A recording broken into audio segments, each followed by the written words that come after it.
जो फिसल जाए मैं वो दीवाना नहीं,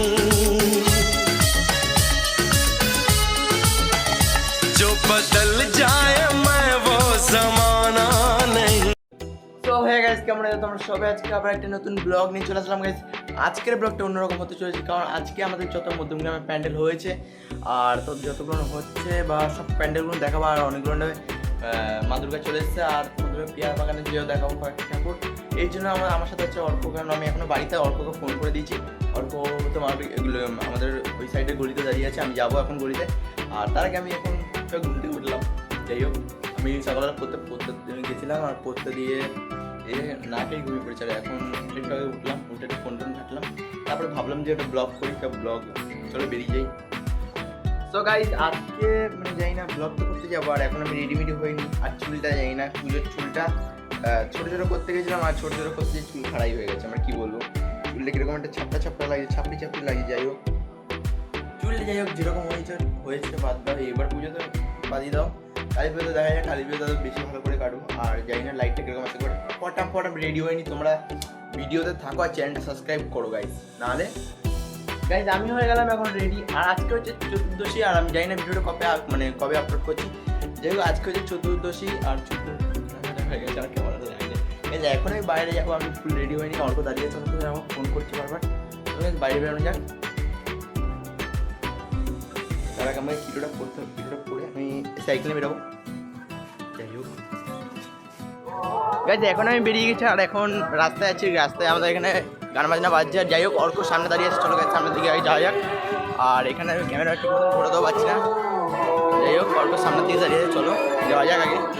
बहकी सभी जुबां है, हम हैं हजारों में, अब की कमी जरा है, हर चीज खास है, अब है जो है वो समा है, तुम रह सकी तो रबा है, अब है जो है वो समा है, तुम रह सके ऐसी जीत, अब चाहे जिंदगी ऐसी जीत, अब चाहे जिंदगी। ওই যে মালপো দাঁড়িয়ে আছে। কিরে ভাই,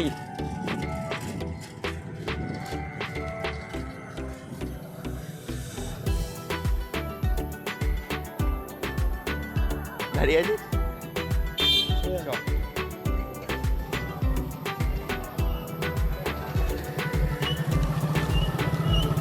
ওর সাথে এখন দেখা হয়ে গেল। এবার ভাবছি যে কোথায় কোথায় প্যান্ডেল দেখায় তোমাদের। আর আমাদের মধ্যমগ্রামে অনেকগুলো প্যান্ডেল হয়েছে ভালো, এই ভালো প্যান্ডেলগুলো দেখাবো। আগে কোথায় যাবি বল গাইজ, এখন ঠিক হয়নি আগে কোথায় যাবো। আর এদিকে বল, তাড়াতাড়ি বল কোথায় যাবি আগে। বলছে দেখা যাক কোথায় যাবো। এখন শোনা যাচ্ছে কিনা জানি না। এখানে আমাদের ভালো লাইটিং করেছে, চলো দেখা যায় আমাদের। আজকে আমরা লাইটিং দেখতে পেরেছি নাকি। আমাদের এখানে আমাদের যে এখানে একটা ক্লাব টাইপকার মাঠ আছে, সেই জায়গাটা এখনও ঠাকুর আসেনি, কারণ আজ চতুর্থী আর পঞ্চমী। যাই হোক আজকে রাতেই ঠাকুর চলে আসবে, কালকে পঞ্চমী। লাইটিংটা বিশাল সুন্দর লাগছে। আগে যাবি কোথায় সেটা বল আমাকে। মধ্যমগ্রাম কোথায় যাবি? সাজিরহাট। তাই তো ও বলছে এখন সাজিরহাটের দিকে যাবে। যাই হোক চলো এখন সাজিরহাটের দিকে যাওয়া যাক। এখন সবাই বাড়ি থেকে বেরোনো, চলো সাজিরহাটের দিকে যাওয়া যাক। চলো ফার্স্ট গাইজ এখন চলে এসেছি আমরা রোডে। আর রোডে তোমার অনেকটা ভিড় আছে, ভিড় জ্যাম। আর গাইজ জানি না কীরকম আওয়াজ শোনা যাচ্ছে কিনা, জানি না, প্রচুর আওয়াজ হচ্ছে কারণ রোডে। আর রোডের কয়েকটা ভিউ দেখি, আর সামনে কয়েকটা প্যান্ডেল আছে, চলো প্যান্ডেলগুলো দেখিনি। সাজিরহাটটা পুরো কভার করে নিয়ে আগে, তারপরে তোমাদের সাথে আবার ওইদিকে কথা হচ্ছে। চলো গাইজ এখন চলে এসেছি আমরা সাজিরহাটে, পুরো তালবান্ধার দিকে চলে এসেছি। তালবান্ধায় এখন প্যান্ডেলের লাইটিং দেখতে পাচ্ছি। সামনে কোনো প্যান্ডেল আছে নিঘাত, সেই দিকে কীরকম প্যান্ডেল হয়েছে। আর চলো দেখা যাক। ক্যামেরা ঘুরিয়ে দিলাম। আর এই যে সামনে দেখতে পাচ্ছ তোমরা লাইটিং, এই লাইটিংগুলো দেখা যাক কত দূর। আর এটা প্যান্ডেল গাইজ, এ হচ্ছে সাজিরহাটের প্যান্ডেল। যাই হোক সামনের থেকে যথেষ্ট সুন্দর করার চেষ্টা করেছে।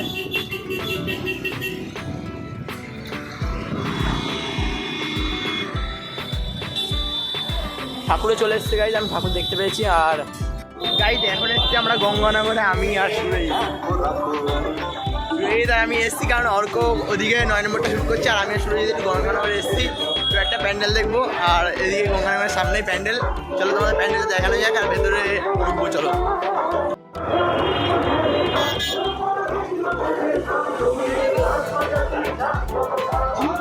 ইউনাইটেড ক্লাব আয়োজিত 48তম শারদোৎসবে আপনাদের সকলকে জানাই সাদর আমন্ত্রণ। সৃষ্টিকর্তা শিল্পী হাতে তুলে দিয়েছেন রঙ জগতে মাতৃ প্রতিমার ঠাকুর নিচে রেখে যাবে, মুখটা ঢেকে রেখেছে। কৃষ্ণনগরের আদরে হয়নি পারছিস? হ্যাঁ বাহ, আমাদের বছরে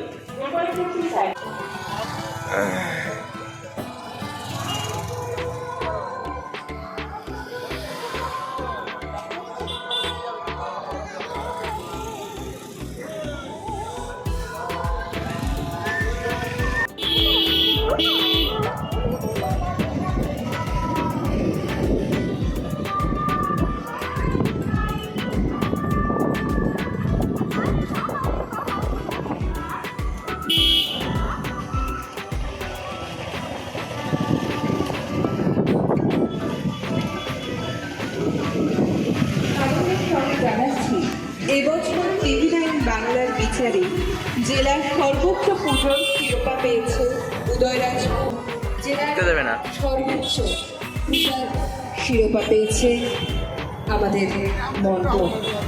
এখানে প্যান্ডেল দেখতে এসে আমার দুটো বন্ধুর সাথে দেখা হয়ে গেল গাইস। এরা দেখতে পাচ্ছে, এই হচ্ছে আমার একটা বন্ধু আর এই হচ্ছে আমার অনেক পুরনো একটা বন্ধু, যে এই দুজনেই ব্লগে আসলো। আর গাইস এখানে হচ্ছে একটা সুন্দর প্যান্ডেল বানিয়েছে আমাদের মধ্যম গ্রামের মধ্যেই, আর এটাই আমাদের মধ্যম গ্রামের মধ্যে ফার্স্ট ট্রফি পেয়েছে গাইস, হেভি সুন্দর বানিয়েছিল।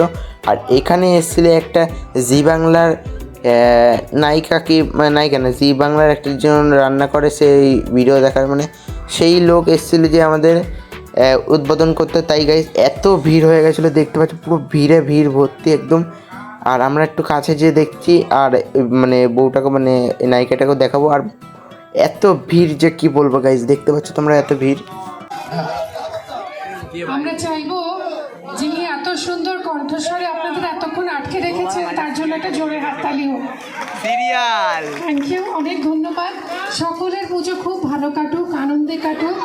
শুধু একটা কথা যেতে যেতে খুব গুনগুন করতে ইচ্ছে করছে, সেটা হচ্ছে এই জীবন ফুরিয়ে যেতে পাবো এক নতুন জীবন। সেদিনও হবে